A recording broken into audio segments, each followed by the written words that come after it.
So my first plan for this project kind of fell through. Neither the GoPro nor this camera worked for my original time-lapse plan. I also had to deal with the show that I'm co-headlining tomorrow. I had already set up, like, it's a set just made of old jokes that I've done at other open mics, and it kind of dawned on me.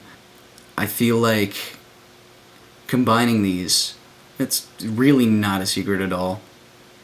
I have pretty decently bad social anxiety and just generalized anxiety on top of whatever else is just rattling around in my head. I want to, with this, I want to play with fear a little bit. I always get super anxious when I get on stage, even if I'm really prepared, and I try to prepare a lot beforehand. Despite this being the longest set that I've ever done, and I'm co-headlining, I am going to not use the set that I've prepared with the old jokes. I'm going to write a new one tomorrow, day of the show. Do it essentially with no practice, no prep. I want to try this, and I am going to be terrified. I'll attempt to update as it goes. I have classes tomorrow too. You'll see me later. Hey, so I just got home from class. I came back to grab my camera and tripod and the sound equipment. I'm going to be heading to Chelsea's because she's driving me and some other people. I didn't finish writing the set, and I have all the ideas, I just need to have time, like maybe in the car. I'm hoping I have time in the car. But here's the update, so.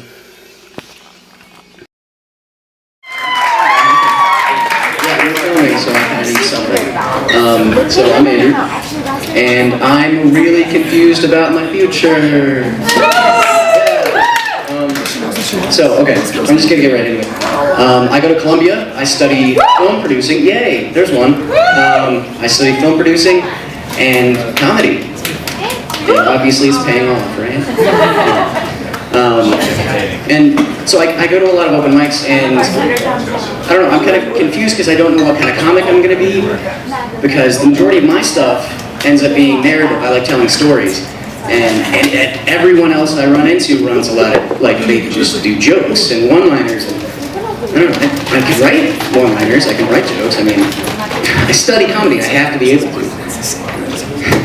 I have this one joke where I imply that my friend did something incongruous with his nature, and then I employ the benign violation theory that creates an emotional distance between the audience and the stimuli, and then through an exaggerated escalation of his reactions to my assertion of superiority.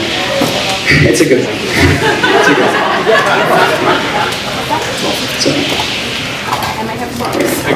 I am in charge. Yeah. Somebody's not back from the bathroom yet.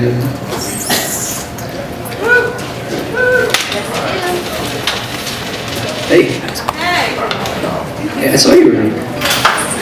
You want to sit up here? Yeah, I'd love to. Hey, could I get your name again? Chelsea. Hey, Chelsea. Yeah, I was really hoping that I would run into you. I was hoping that we could, maybe have dinner and I could have a conversation with you where we figure out whether we're compatible, where I gauge your intelligence and your personality and see if you're worthy of my time. Are you free on Saturday? You like Italian? Of course you do, everyone likes it. And maybe we hit it off, and a couple weeks later, we've been together a while, and we did a little party together, and some guy hits on you, and I feel kind of weird, because it hasn't been that long since we started, so I feel kind of weird about being jealous, but you look like you're enjoying yourself, so I just kind of dip. And then another week goes by, and we haven't heard from each other, I don't know what's going on. And when we finally do talk, you say you were hurt that I abandoned you, and I say I was kind of weirdly insecure, and I'm sorry, and it won't happen again. Like if I need to, I'll come to you and I'll talk to you if I ever feel kind of whatever. And from that point, we're inseparable. Perfect, no issues. Maybe we date for like 3 years, and I can ignore that. We date for like 3 years, right? And one day your friends who hated me at first because I'm weird and don't have a job and you know, I took you from them all the time, you know, like you spent all the time with me. But now they're asking, like, when's we gonna propose? And you're like, I don't know if we're gonna get married. I don't think we need to, because you're strong and possibly liberal and don't really want to buy into the, you know, religious patriarchy.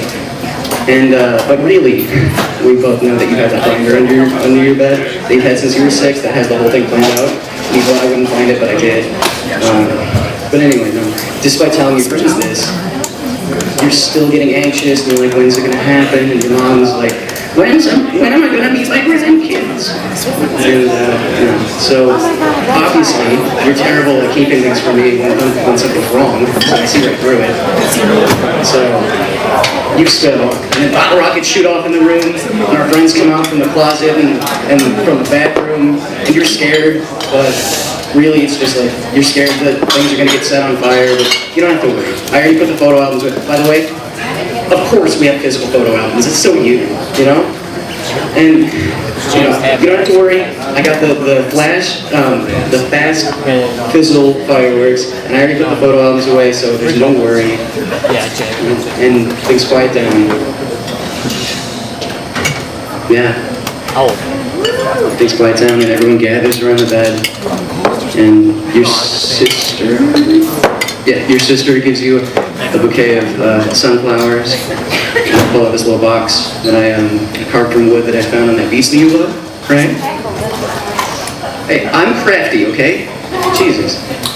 You go. Yes. Work. Can I get your name again? I'm sorry.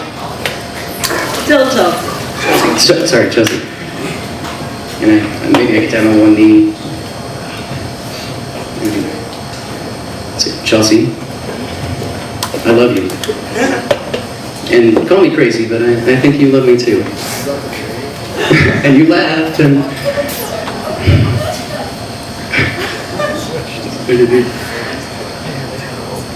you're the best thing that's ever happened to me.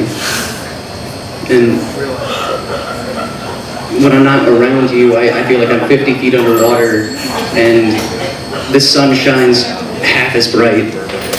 And you know, all the comedy shit, like the only smile that I care about is yours. And I know you felt lonely and just alone in the past. And if it's alright with you, I want to make sure that you never feel like that again. Chelsea, will you marry me?